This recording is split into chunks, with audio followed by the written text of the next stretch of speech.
This is Beyond the Stand, a podcast exploring the evolving voices, values, and practices in music education. I'm your host, Jeremy Bryant, a high school popular music educator and Master of Music in Music Education candidate at Belmont University. This podcast is part of my personal and professional journey to answer one big question: how can we provide excellent, rigorous, and relevant music education through the lens of popular music? In each episode, I speak with educators, students, and leaders who are shaping what music education looks like today and what it can be tomorrow. Whether you're rooted in traditional ensembles, teaching modern band, or somewhere in between, you're invited to this conversation. Let's get started.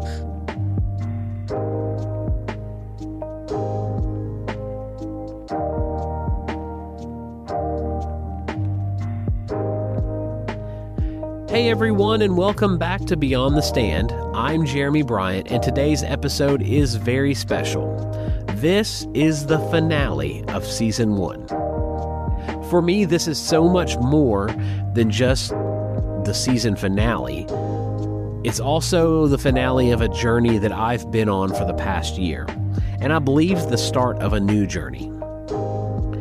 I have officially completed my master's degree in music education from Belmont University, and I truly could not have done it without the support, encouragement, and kind words from so many of you, friends, family, colleagues, and listeners. To all of you, I am so grateful for getting behind me in this and helping me through this.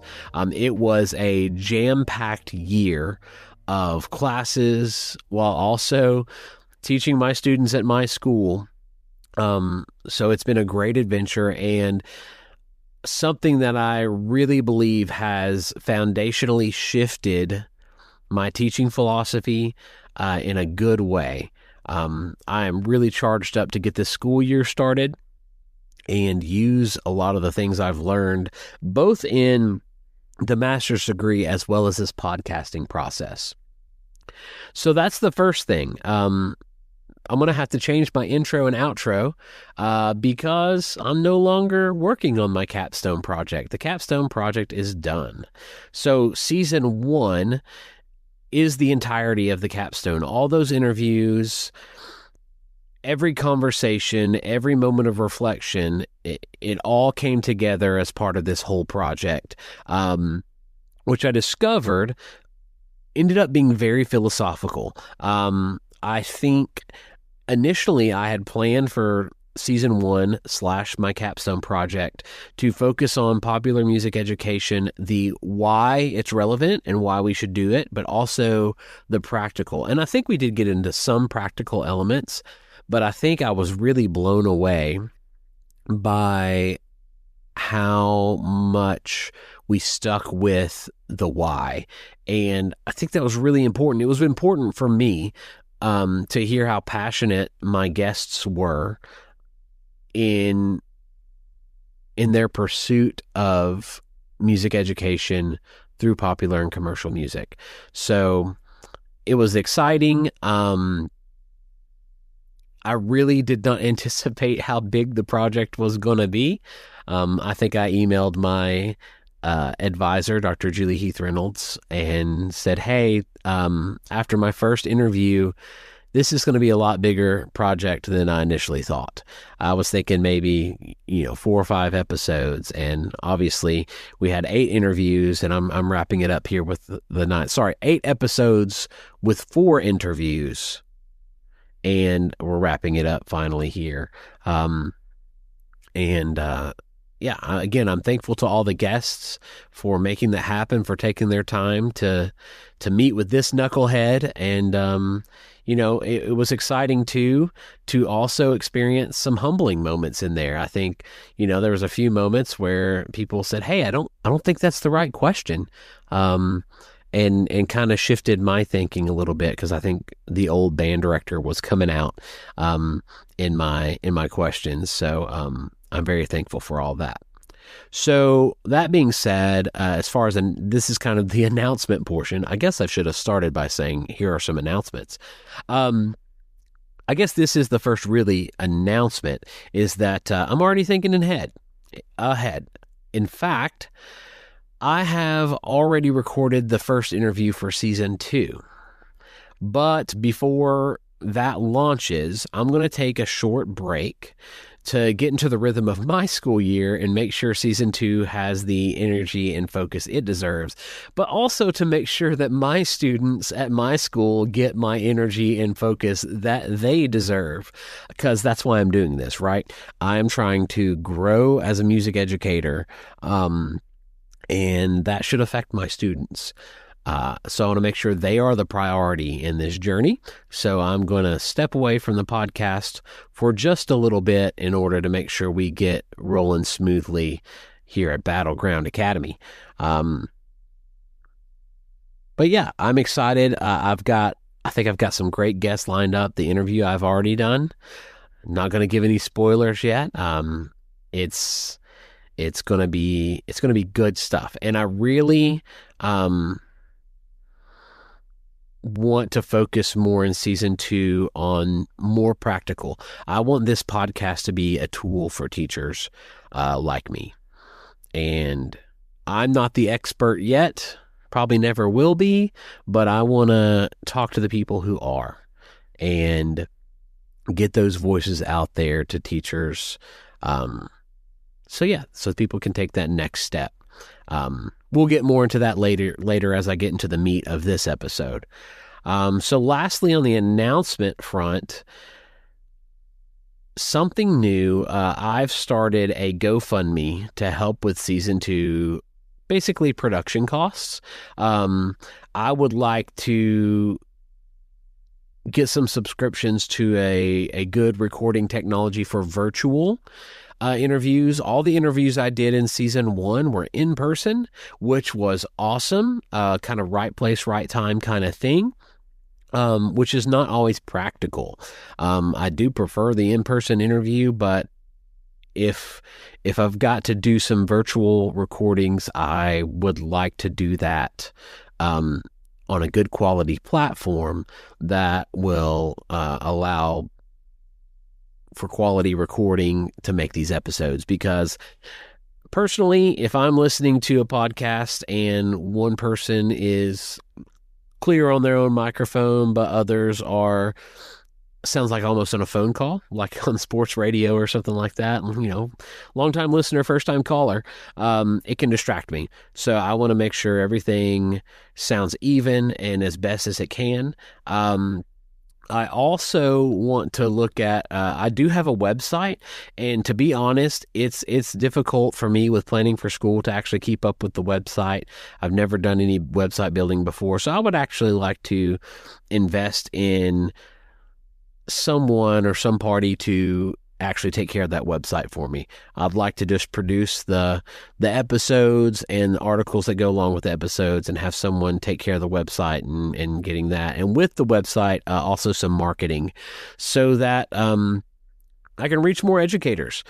Basically, I've just been doing Facebook, which is pretty good. A lot of people on Facebook, but that's all I know how to do. I started an Instagram account, but I have no idea how to run it. So that's the idea is to get some of these systems automated for me so that I can give the necessary attention to my students at my school, which again, that's why we're doing this whole thing, is to be a better teacher. And then let the podcast be an actual side project to provide tools to other teachers. And for that to happen, I'd like for that to be more of an automated process. So I'll include links for the GoFundMe in the show notes, in the description, and also include that on the website. If you see me on Facebook at, either my profile, Jeremy Bryant, or my Beyond the Stand page on Facebook, the GoFundMe will be on there. I'm just asking for donations here and there. I think I put a goal of 1,000 on there just to get those things. I'm not looking to, make a mint here. I'm looking to just get the things I need without coming out of my own pocket for it. And, keep this podcast rolling. It's been a great project, and I hope to get it out there so more people can be affected by it, and I hope it can become a useful tool for other educators. So with all that said in the announcement front, let's start wrapping up season 1.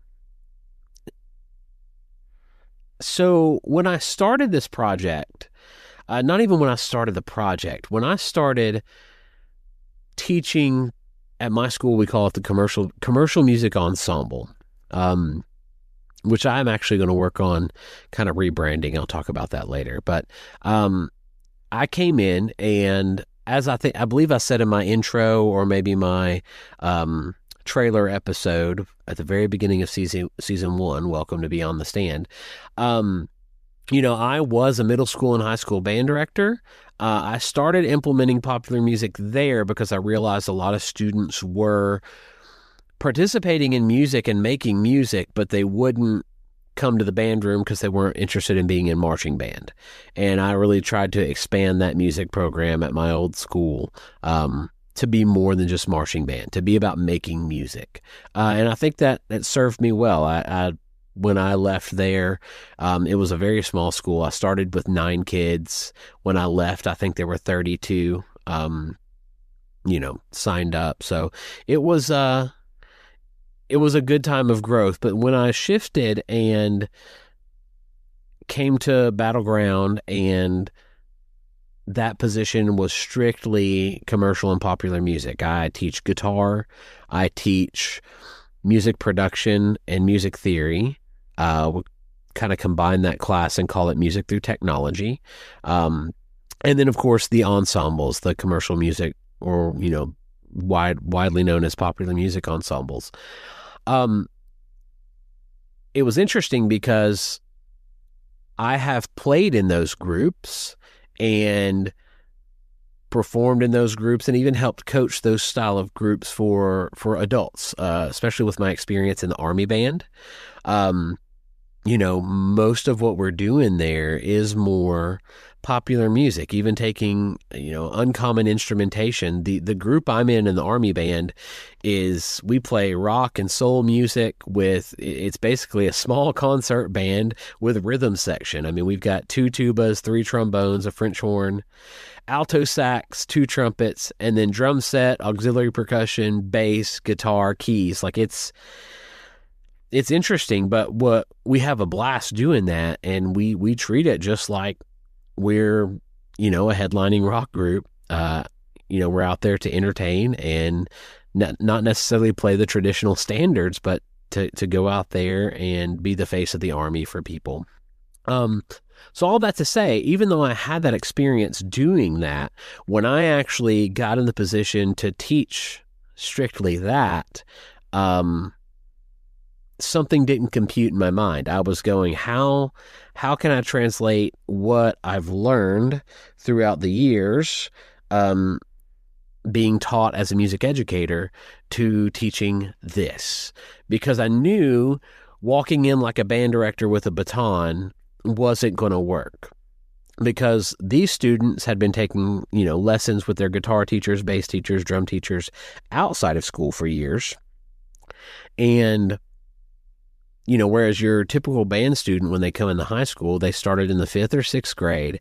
They've got that foundation of reading music, what it's like to be in a traditional ensemble. So they've got that framework.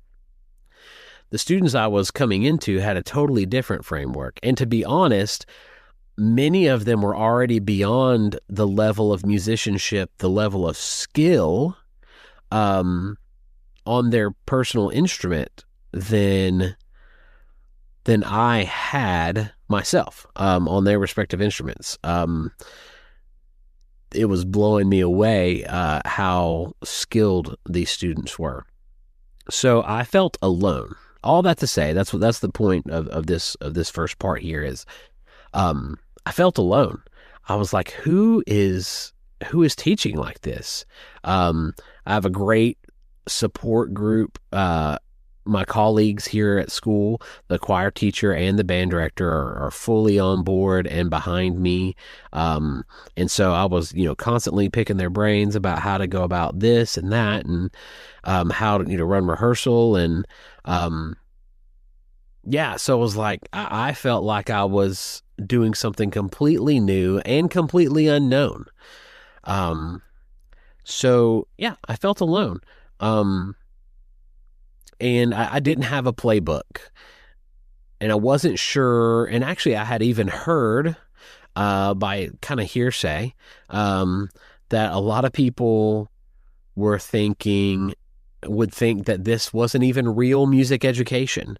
Um, but what I found was, first of all, what happened is the Tennessee Music Educators Association, I believe that would have been 2023 probably, had a modern band all-state. I just happened to read the email and I was like, oh, this is me. Apparently this is a thing. So I signed up some students for that, some students auditions, and I had two students get into that first year. And that's what started me down the road of, oh, this is happening in other places. I'm not the only guy doing this. I'm not alone. And that's when I hooked up with Michael Parsons, which, over there in Memphis, and really started connecting with him and finding out that there's a lot more educators doing this. Um, and you guys obviously heard a lot from him in a few of the episodes.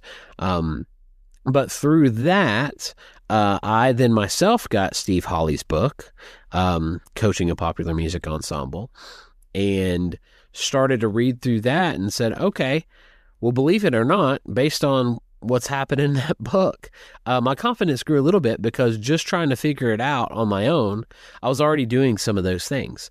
So there's just a bit of confidence growth in there.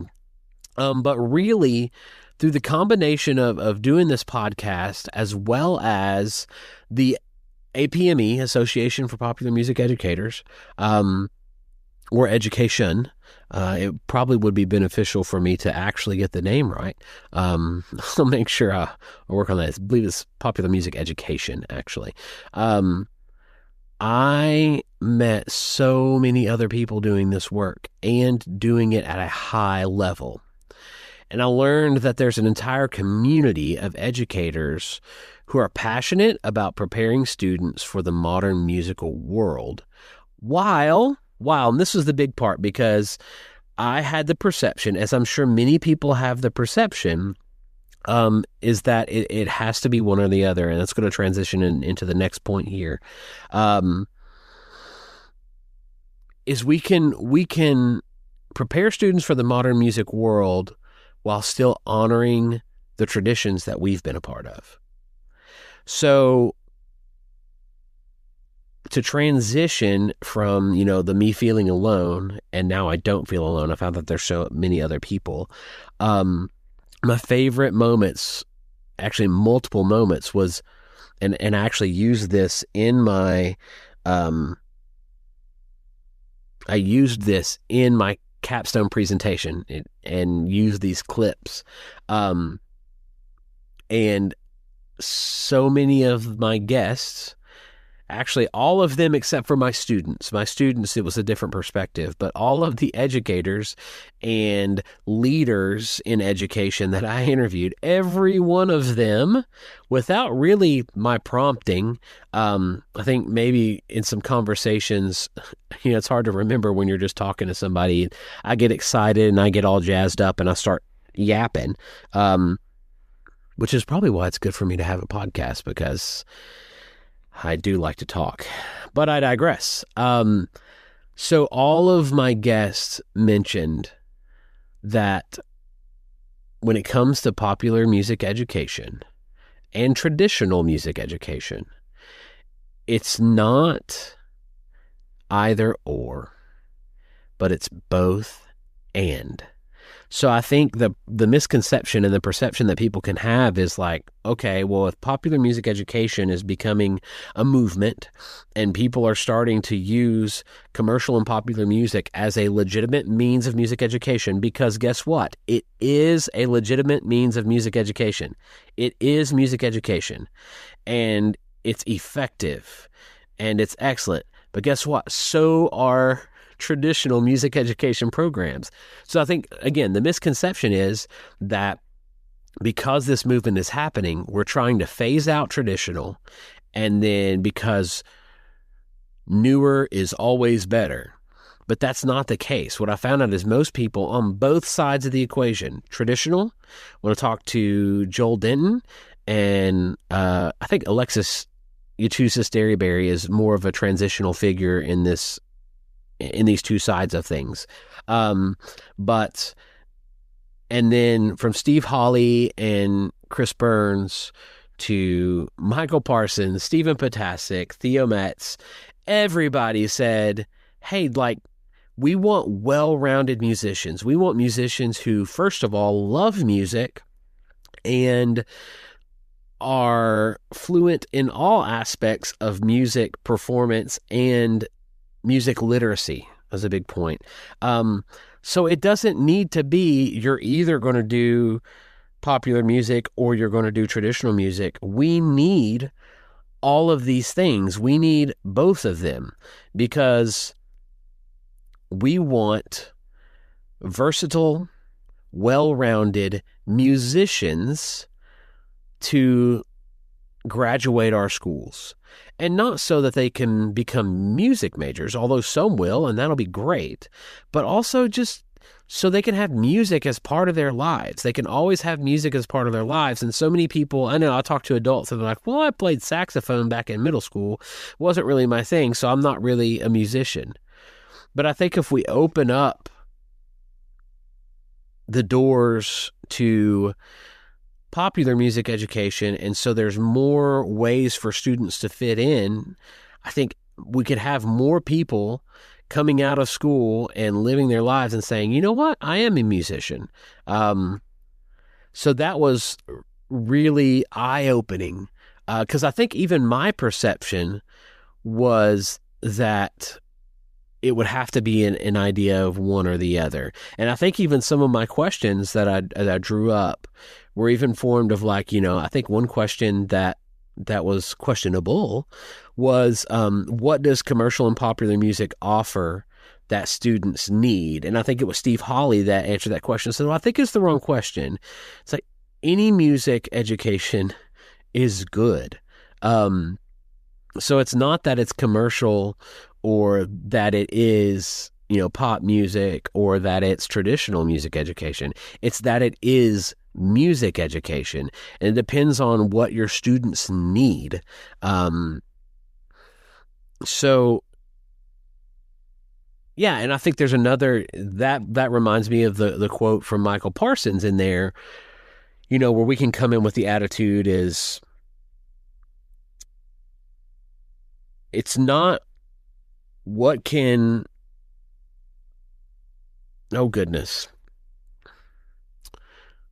It'll come to me a second. But the quote Michael ended up saying, as a teacher, we need to come to the point of saying, how can I as a teacher become what my students need so they can experience music in a meaningful way?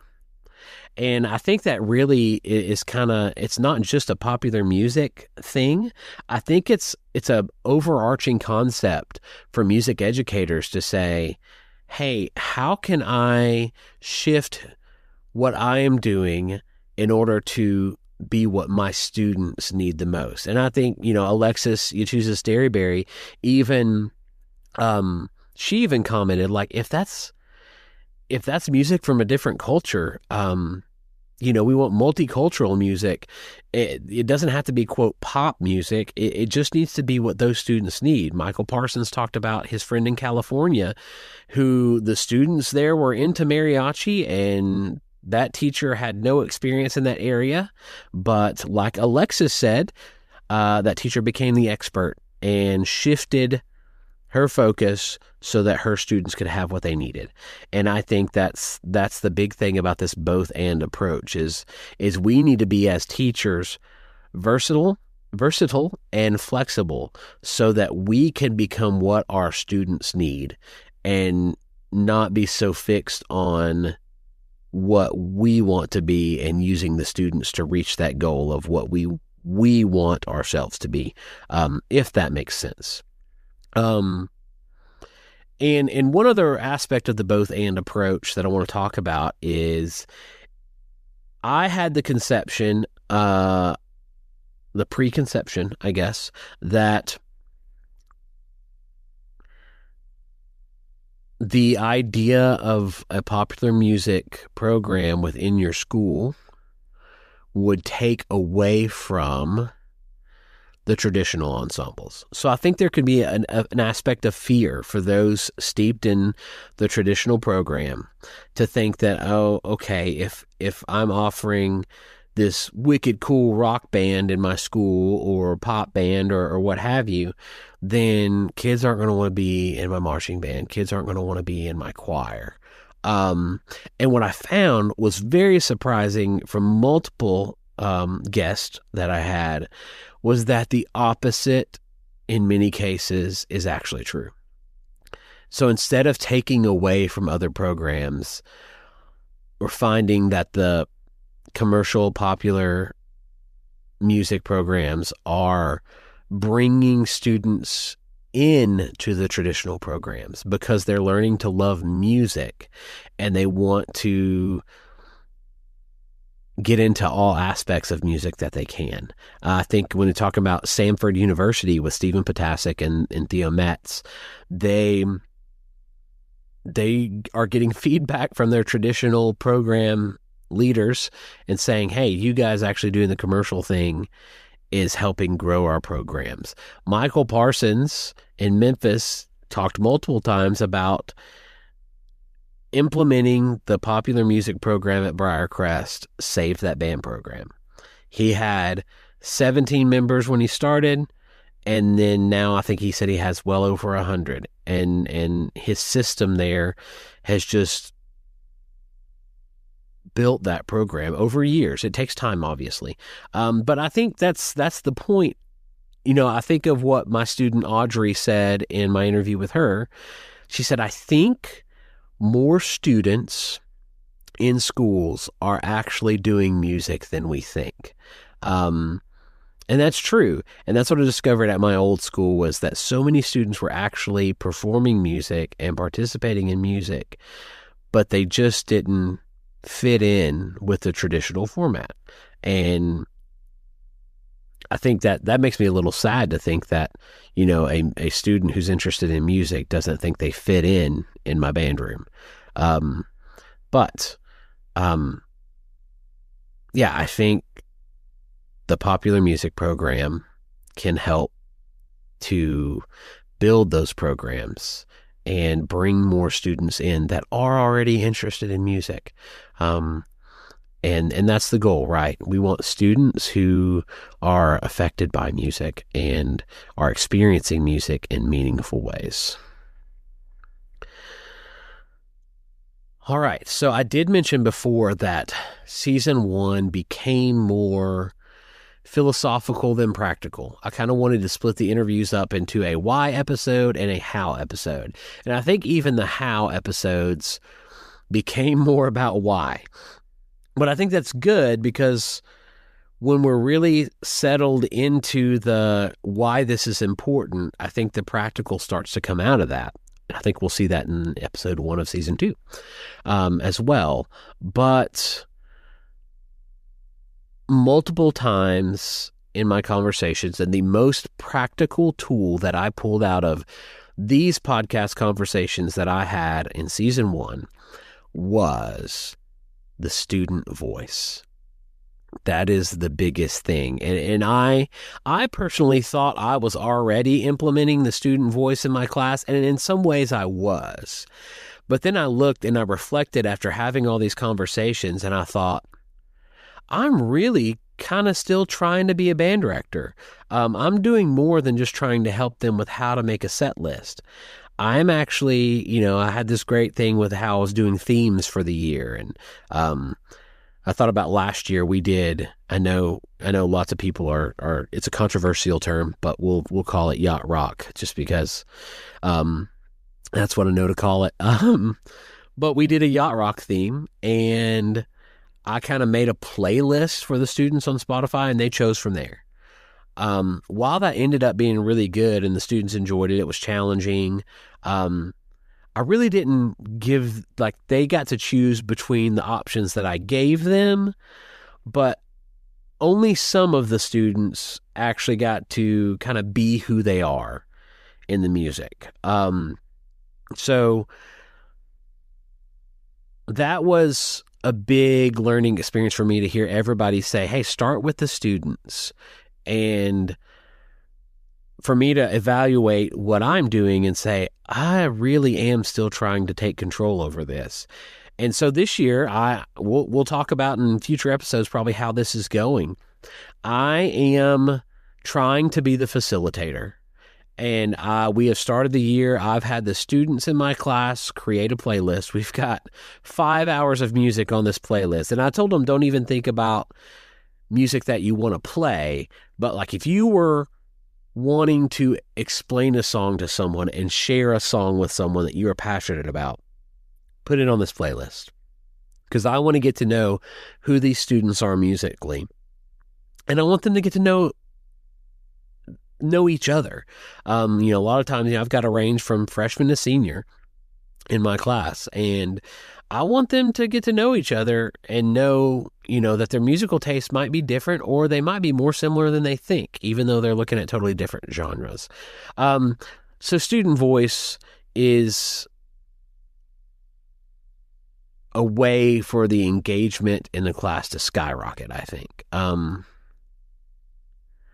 And when I think about it, specific instances in the season, whether it's Alexis talking about empowering her students to arrange their own songs, or even, I'll take some confidence in this, Brody and Audrey talked about performing music they love. The idea of starting with the student voice and letting things build from there. I think it's also it is a why, but it's also a very good how. If you don't know where to start your commercial or popular music program, start with the students. What do they want to do? And okay, a little bit of a spoiler from season 2. That guest, who I will not share yet, because I don't know when I'm going to release the episode yet, said, hey man, you will get to your curriculum. You have the ability to get to cover the things you need to cover with whatever music the students give you. Don't worry about that. You're going to cover that. But let the students be who they are in the music. That's kind of a paraphrase, but great teaser for season 2. So yeah, I'm vowing this year to really hand the musical selection, the culture over to my students. And I am going to try to be the facilitator to help them do that. So where do we go from here? Season 2 is going to be more practical. I want to focus on tools, strategies, and examples that educators can put into practice right away. Philosophy is important, but I want to make sure each episode gives you guys something tangible to take back to your classroom. So if you guys have found value in Beyond the Stand, I'd love for you to share the podcast with a colleague. I think that's the best way to grow it, rather than social media through me. I'm still going to do that, but I think you guys sharing it with colleagues is going to be the best way to grow this community. If you'd like to support Season 2's production, the GoFundMe link is in the episode description. So from the bottom of my heart, thank you guys for listening, for sharing, for reaching out, and for reminding me that I am not alone in this work, and you are not alone in this work. Great music education is possible through popular music when we lead with curiosity, connection, and courage.